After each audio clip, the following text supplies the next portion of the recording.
Hi, this is Steve Uhlenbrock, and I want to take some time today to explain to you my new theory, the whole-being theory, and basically it's taking positive psychology to the next level. So I have a little presentation put together that I'd like to share with you and maybe even get your thoughts on it afterwards. All right, before we get into the new theory, I want to talk about the evolution of positive psychology briefly and take it to where I feel it should be today. We know that in 1998, Martin Seligman, at his presidential address at APA, announced the new field of positive psychology. But some of the problems in the past was that people feel that the history and the beginnings of positive psychology really weren't acknowledged and addressed in fields such as humanism and other areas and things that people have written about, theories people have written, were not given their just due. So what I would like to do is give them all their credit and call this era prior to 1998 as positive psychology 1.0, pre-term positive psychology of the official term of positive psychology. Then in 1998, at the presidential address, Martin Seligman announced the field of positive psychology, and I call this era Positive Psychology 2.0, where we're taking everything, putting it together, where the umbrella term of positive psychology has come into play. And Martin Seligman wrote the book Authentic Happiness, and he introduced the 3 happy lives, which we see here as pleasure, engagement, and meaning. And we went with that for a while. We were striving to achieve authentic happiness. And then in 2011, when Martin Seligman wrote his book Flourishing, he announced his new theory, the WholeBeing Theory, and we added 2 additional pillars to positive psychology. So I call this addition, this new era from 2011 to present, Positive Psychology 3.0, and we now have the 5 pillars of positive psychology. We see here that pleasure has turned to the term positive emotions. We have engagement. We have positive relationships. This is a new pillar. We have meaning, and another new pillar is achievement. And we have here the initials PERMA, P-E-R-M-A, as the PERMA scale for well-being. And that was great. And that's what we've been going with for the past 4 years. But I had a question after doing lots of reading, and as many people in the field of positive psychology do, they read studies, they do studies, and I had a question about health. Why isn't health, positive health, a field or a pillar of positive psychology? And I asked some of the people in one of the discussion groups I'm in that are in the field of positive psychology what their thoughts were about positive health. And one person suggested that I contact Dr. Seligman and ask him if it should be in the pillars of positive psychology and what his thoughts are. So I asked him, I sent him an email, and he graciously replied, and he said, to be an element, it must be sought for its own sake. Is physical health sought for its own sake or mostly as a means to PERMA? And then he says, I don't know many people who exercise and diet for its own sake. Now, I know there are people out there that exercise for reasons other than just the good feelings that you get. I totally understand that, when you exercise, the endorphins go and you do have positive feelings going. But that's not the main reason why many people exercise. There are other reasons, such as creating a healthy body for yourself. And I went into a long discussion and another email to Dr. Seligman discussing my perspective. Now, I've been in the field for over 30 years now at this point, and I've come across many, many people who exercise and eat healthy and all these other things because it is good for them. It's the right thing to do. And so I brought it back up to him, and he didn't like it. He didn't think it was accurate, and that's his prerogative.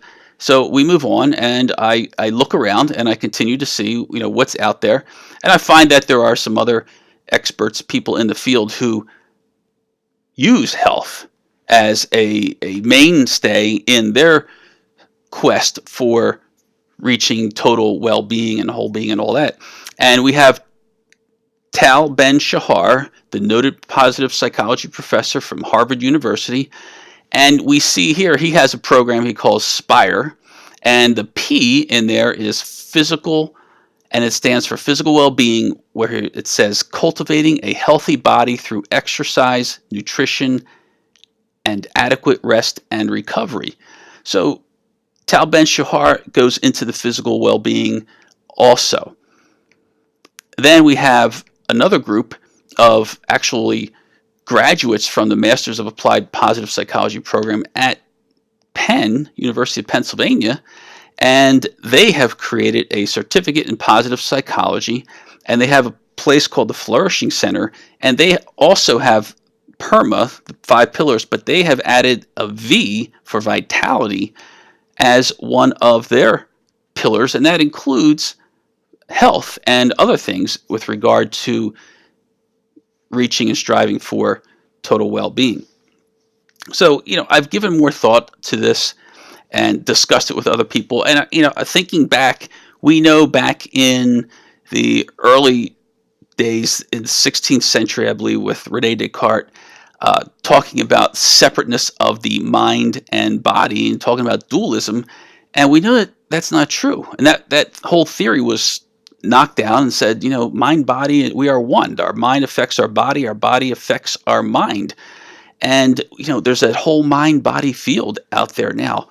So I believe that we need to take it to the next level. And this is where my new theory comes in 2015. All right, now positive health. What is positive health and why should this be a pillar? Well, I've broken it down into 6 categories that make up positive health. We have proper exercise, where we know that we should be exercising to help prevent certain diseases. We know that exercise prevents cardiovascular disease. We can reduce our risks of high blood pressure, high cholesterol, diabetes, all different types of other heart diseases. It can help reduce risks of cancer. It improves our immune system so we are not as ill as people who don't exercise regularly. And it also helps reduce recovery time for those people who do get illnesses. And we know we're not talking about excessive exercise. We're talking about the good type of exercise, doing cardiovascular exercise within the limits that's recommended by the Surgeon General, resistance training exercise that's good for our bones, our bone density. And we know that if we do this on a regular basis, that we can improve our activities of daily living, not only now, but in the future. So when we retire, we're still able to do our activities of daily living, and we're not going to be dependent on others to help us, go grocery shopping, carry the packages in, doing yard work, those type of things. So if we properly exercise now, not only do we feel the benefits today, we're going to also continue to feel the benefits in the future. So that's what proper exercise is in there. Proper nutrition. When we eat right, we know that we feel better. Our body feels better. Our brain is clearer. We know that if we eat lots of junk food, how our brain gets in a fog and we can't think clearly. But if we eat more nutritiously, not only does it also help prevent certain illnesses and prevent us from becoming obese and having those health issues, but it also helps us have a clearer mind. And the same thing goes with proper exercise. Helps us, the whole mind-body connection, exercising helps clear up our brain, and we can think better. We can do things, more efficiently. So the proper exercise, proper nutrition, very important. And we know that sleep, getting the right amount of sleep is very important. That if we are sleep deprived, how that can lead to all different types of things, not only not thinking clearly, but it can also lead to stress. And if we do this on a regular basis, we can have chronic stress and then have all kinds of symptoms, and then again bring different types of heart disease to ourselves and obesity and those type of things. And then we get to proper alcohol consumption. We know the study says that we should only be drinking certain amounts of alcohol on a daily basis, whether you're male or female, and we need to stay within those guidelines to keep our body healthy. Smoking, better yet said, not smoking. We know that smoking leads to different types of cancer, and that it just is not good. It's addictive, and it's not good, not just for the person who's smoking, but the people who are around them getting the secondhand smoke. And then another thing in here, regular health checkups. Regular health checkups are very important as part of the positive health category, because we then can learn if we are continuing to stay healthy, and by knowing that, getting our blood work done, getting our blood pressure done, taken, and finding out our results, it's going to justify everything that we're doing and letting us know that we are creating this healthy, fit body for ourselves. And then also, just because you don't currently feel ill doesn't mean that you are well or that you are healthy. So by getting your regular checkups, it's a way to make sure that you are staying healthy. And also, we know that some people are so optimistic, overly optimistic. They say, "Oh, nothing's going to happen to me. I don't have to go to the doctor. I'm not going to get that disease. I'm not going to get that illness." Well, there is an issue with being too optimistic. So we do know that we need to get our health checkups and to make sure that we're staying healthy and fit. So we have that as the positive health. So next, I want to show you my new theory, and what I'm calling now Positive Psychology 4.0, the whole being theory. Here we're taking into consideration everything else from the past of positive psychology and the well-being theory, and now we're adding that positive health, and it's not just physical, but it's dealing with mental health also. And this is the whole being theory, putting the mind and body together. And my diagram, I feel, is a very good diagram that I've not seen out there anywhere, that explains the different levels of happiness and how they can be achieved. The bottom area in blue, we have hedonic happiness. We know that there is hedonic happiness out there where people are seeking more pleasure and minimizing pain. And the top half is the eudaimonic happiness, where we have this deeper level of happiness, giving us a sense of purpose in our lives, and it leads to longer lasting well-being, and nowadays calling it whole being. So we have our 6 pathways here, and the first pathway we'll discuss down here in the blue is pleasure. Going back to that term, pleasure is just the simple type emotions where you get from something that makes you happy in the moment. It could be watching a television show that's enjoyable to you. It could be a funny show, could be a drama, whatever, that just makes you feel good, or seeing a movie, or doing something that makes you feel good in the moment, but it's not that long-lasting, deep level of happiness. It's the hedonic type happiness. And pleasure can only be achieved in this hedonic happiness zone. And then we'll go up to the top where we have meaning in our life, where we have a reason to do things, a reason, a purpose in life, such as, raising your children gives you meaning. Having a job or a career, a vocation that is making a difference in the lives of others. So having something meaningful to strive for, to achieve, to work towards, that really only leads to eudaimonic happiness. And then we have the 4 pathways in the middle, which are in green, which, as we know in the color scale, that yellow and blue make green. And I feel that these pathways here kind of overlap in both categories of happiness, where we'll start with the positive relationships. We know we can have relationships, positive relationships, not ones that bring us down, but positive relationships that make us feel good in the moment. Hanging out with some friends, maybe not people that we're really close to, but just some friends, some acquaintances, and having a good time. Maybe even going to like a sporting event, a football game or whatever, and having fun with our friends there. And that leads to the hedonic happiness, because it's like, yeah, that was a good time, yeah, good memories and all that stuff, but it's not changing your life. And then we have the deeper type relationships where, as Chris Peterson says, other people matter.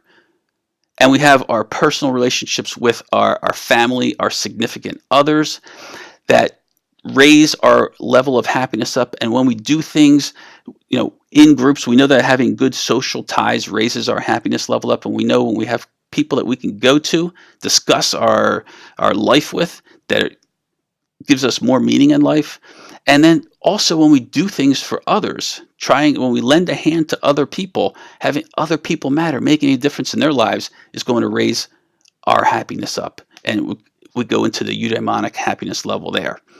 And then we get into engagement, and Mihai Csikszentmihalyi coined the term flow, and where we can, and athletes talk about being in the zone, but this is when we get fully engaged in an activity, and we're not thinking, we just get lost in the moment there, and we just are doing. We are reacting to the situations where our challenge meets our skill level, and we can get totally engaged and absorbed in an activity. When that happens, that leads to the eudaimonic happiness, where we're fully engaged in activities, and we're just afterwards, it was like, wow, that was an awesome experience there. Wow, that really that is impressive. That made a difference.